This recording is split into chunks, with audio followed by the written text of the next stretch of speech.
Gordon was feeling grumpy. This was making James cross. Why are you complaining all the time? Because I'm a big blue engine and I know everything. Did you know that Philip beat you in a race once? Oh, and I shall complain whenever I want. Like when you came in last at the great race? You're just a small red engine with ideas above your station. I can't see any, said Percy. Where are they? Any what? Ideas above the station. The sky's empty. So's your smoke box, Percy. Woo! Burn! One day I'll show you what a big engine can really do. So what can a big engine really do? Well, he can break a safety valve outside of Henry's tunnel. He can refuse to climb his own hill until Edward comes by as his back engine. He can lose the line of Sodor in a muddy marsh. Then there was that time he crashed into Ben's logs. Did we mention that Philip beat him in a race once? Silence! I'll tell you what big engines can do, and that's not speak to silly little green engines, like you, or Philip.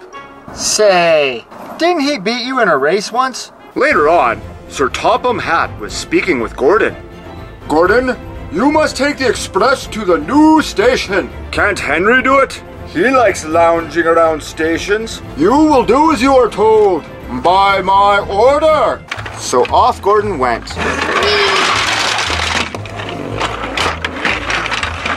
Soon, Gordon arrived at the new station. Gordon was not impressed. What a boring view. Important engines like me should have a panoramic view, perhaps in 4K, with a wraparound screen, and Dolby surround sound. Gordon was happy when it was time to leave. But as Gordon chuffed on, he began to feel ill. Soon he puffed onto a siding. Oh, I don't feel so good, he said. Gordon's driver and firemen inspected him. There's something broken inside of you. We'll have to go to the steamworks. Gordon was still fuming when James came by to collect his coaches. What's the matter, Gordon? Get derailed by a giant snowball? Oh, James, I will need you to take my coaches as I go to the steamworks. I seem to be having some engine trouble. Is that why Philip beat you in a race? Oh, the indignity. Gordon was still boasting after he came out of the steamworks. I am the finest engine on Sodor, perhaps anywhere. Well, that's just great. Want a race? Get it? Great race? There's no time, said Sir Topham Hatt. We must attend to the grand opening of the new station. But as Gordon approached the station, he found that he couldn't stop. His driver reduced speed, but his brakes wouldn't work. Then there was trouble.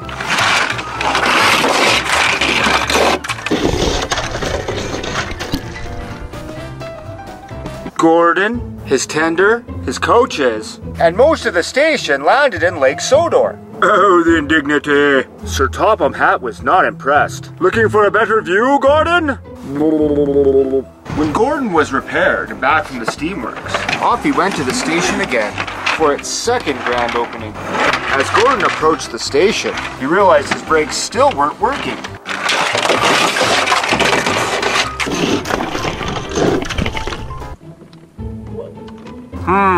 Still having problems with your brakes, I see, Gordon. Sorry, sir. Gordon had just come out of the works again. Come along, said his driver. I am not going back to that station. We're all right, said his driver. Third time lucky, you know. Gordon pulled up to the station, where Salty was already waiting, but his brakes failed again. Oh, I do like to live beside the seaside. Well, Gordon, it appears you have a problem with the station. I shall have to send Spencer instead. Along came Spencer.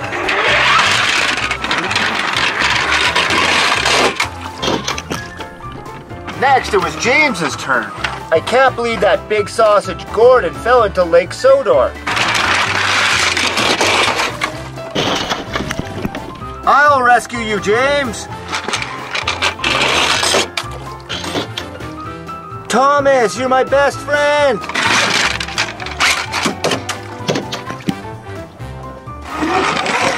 Oh, Henrietta. My railroad! Look at all this confusion and delay. Yes, but what of you? Sir Topham Hatt's engines are proud of how useful they are. It makes them feel very important. But none of them feels more important than Gordon. Watch out, wheezed Gordon. You'll get my paint all sooty. Yarr! Pulling freight cars is a sooty job, teased Salty. But then you wouldn't know, Yarr. Of course not, Gordon huffed importantly. Express engines don't pull freight cars. It wouldn't be dignified. Dingy fried? Puzzled Percy. What's that? Oh, dignified, corrected Gordon. It means... Yarr, it means someone's too big for his buffers, teased Salty. Pah, said Gordon. And he puffed away. That evening, fog covered the island of Sodor. Everything slowed down, and soon the docks were packed with waiting freight cars. This caused confusion and delay. Sir Topham Hatt came to the sheds. He was in a great hurry. James, Thomas, and Percy, he said. You must go to the docks immediately. Yes, sir, they whistled.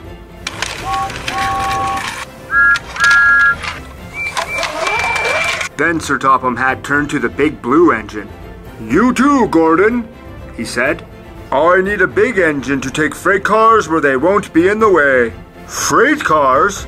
Huffed Gordon. He could not believe what he had heard. Gordon wasn't happy to be pulling freight cars. He waited impatiently while they were shunted into place. Hurry up, chuffed Gordon crossly. Why the rush, Gordon? Asked Thomas. If I must pull freight cars, I'll show Salty how an express engine pulls freight cars. Gordon huffed. Careful, Captain, Salty tooted. You don't want to get too big for your buffers. Yarr. But Gordon ignored Salty. The next morning, Gordon raced along with his heavy load. Now this is how you pulled freight cars, he puffed. But the signalman had accidentally left the point switched to the branch line. Gordon rattled through the junction. Oh no, the signalman cried. Express trains aren't supposed to go that way. But it was too late. Gordon had raced into the distance. That's strange. I'm on the branch line.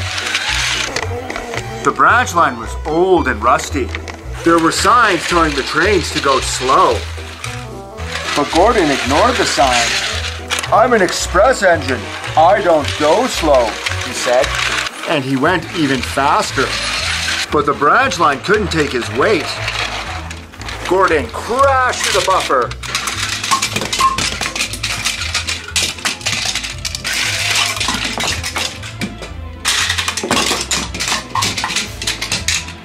Luckily, Gordon landed on the tracks. Oh, that was lucky.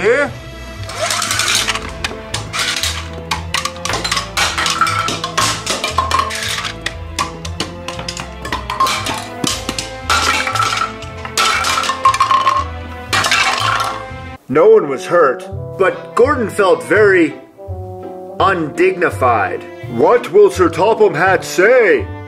He groaned. He found out soon enough. Well, Gordon, said Sir Topham Hatt, you wanted to show Salty a thing or two, and you've certainly done that. You've shown him how silly it is to ignore go slow signs. Sorry, sir, said Gordon. Gordon was soon repaired and back at the docks for work. But he was very unhappy with himself. Everyone makes mistakes, said Thomas. Even you. Salty's sorry he teased you, puffed James. And I'm sorry I was too big for my buffers, chuffed Gordon. And all the engines gave a jolly toot. Even Gordon.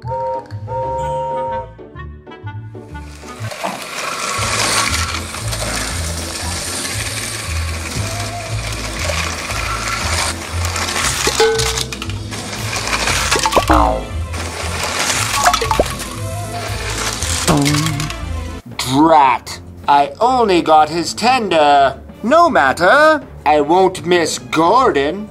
I feel lighter. And faster. Meanwhile, Gordon was racing on the other side of Sodor. Oh, I'll show Spencer who's the fastest. Make way for the express.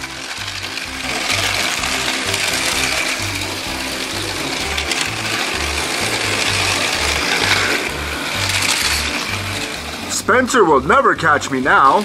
Meanwhile, Diesel 10 was waiting underneath a bridge. I'll get Gordon next. So as Gordon continued racing, Diesel 10 struck.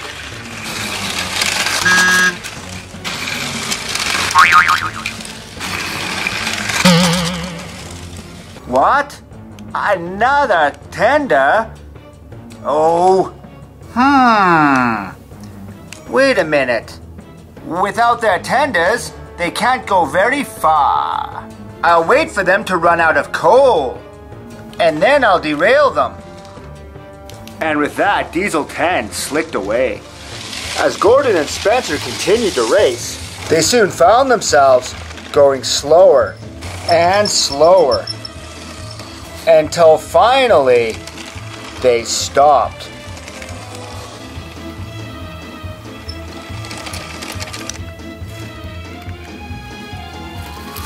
What happened? Oh, I've run out of coal. So have I. Say, Gordon, where's your tender? What do you mean my tender's missing? Wait a minute. Your tender's missing as well. Who could have done such a thing?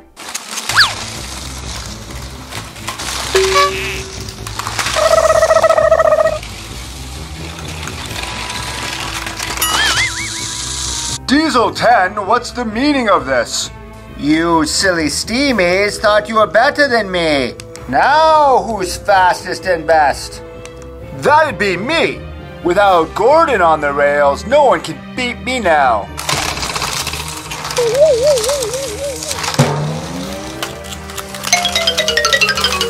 What happened? With you two out of commission, I'll be the fastest engine on all of Sodor. Ooh. And with that, Diesel 10 oiled off to cause more confusion and delay. The two engines sat there, derailed for a very long time. Finally, Gordon spoke. This is all your fault, Spencer. Me? If you could just admit that I'm fastest and best, none of this would have ever happened. Now see here, Gordon. Everyone knows you Sodor Steamies are second best to my sleek silver streamlining. As the two engines continued to bicker, Thomas arrived. Wow, what happened to you two? The engines explained to Thomas that Diesel 10 had derailed them both, with each engine blaming the other one. Thomas was blunt. All you two silly engines thought about were yourselves. And where did that get you? Off track and off time. Both you big steamies are fast. It doesn't matter who the fastest is. You should each be proud of who you are. You're right, Thomas. We are a couple of silly steamies, Gordon. Oh, right you are, Spencer. But now that we're off the tracks, who's going to stop Diesel 10? Don't worry about that, said Thomas. You leave Diesel 10 to me. Meanwhile, Diesel 10 was all over Sodor, gloating that he defeated the two big steamies. Heh, they'll never catch me now. But as he was speeding along, he came across Thomas the Tank Engine. Hello, Diesel 10. You're looking mighty slow today. Slow? I'm the fastest engine on all of Sodor. Oh, is that so? You don't look so fast to me. And with that, Thomas raced off. Diesel 10 snickered to himself. We'll soon see about that, silly steamy. And Diesel 10 rushed after him. Everywhere that Thomas went, Diesel 10 followed.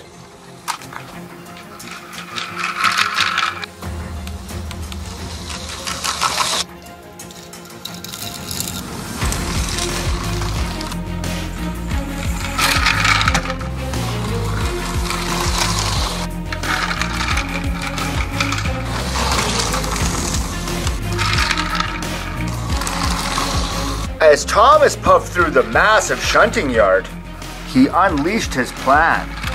His driver switched the points. Then there was trouble.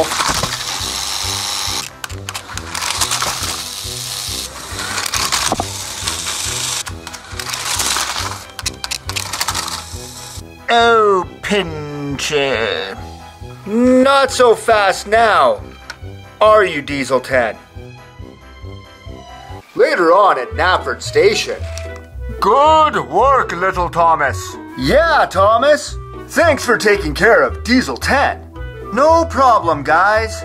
I just hope you two learn to get along. Oh, don't worry about that, Thomas. We've agreed, no more racing. It doesn't matter who's fastest or best.